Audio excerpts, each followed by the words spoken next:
Praise the lord. యేసుక్రీస్తు పరిశుద్ధ నామములో మీ అందరికీ వందనాలు.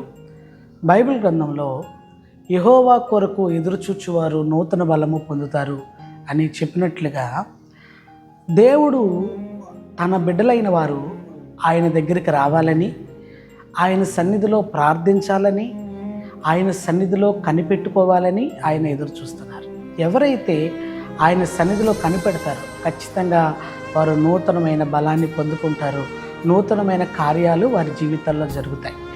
మనము మనుషుల దగ్గర కనిపెట్టుకుంటాము, మనుషుల దగ్గర వెయిట్ చేస్తాము, మనుషుల్ని బ్రతిమాలుకుంటాము, వాళ్ళ ఫోన్ కాల్ కొరకు ఎదురు చూస్తాము, లేకపోతే ఒక మనిషి ఇచ్చే ఒక రికమెండేషన్ లెటర్ కోసం ఎదురు చూస్తాము. కానీ దేవుని దగ్గర ఎదురు చూచేవారు నూతన బలాన్ని పొందుకుంటారు. నా ప్రియ సహోదరి సహోదరులారా, ఆయన పాదాలు పట్టుకోండి, ఆయనను వేడుకోండి.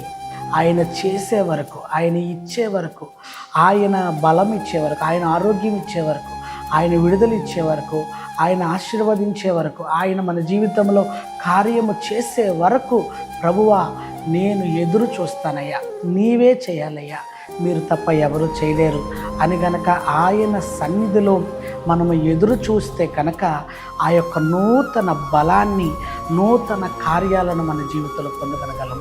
నా రెండు చేతులు జోడించి మీకు తెలియజేస్తున్న మాట ఏంటంటే, ఆయన సన్నిధిలో కనిపెట్టుకోండి, ఆయన పాదాలు పట్టుకొని అయ్యా మీరే చేయాలి, మీరే చేయాలి, మీరే చేయాలి ఆయనతో పదే పదే పదే చెప్పండి, కన్నీరు కార్చండి.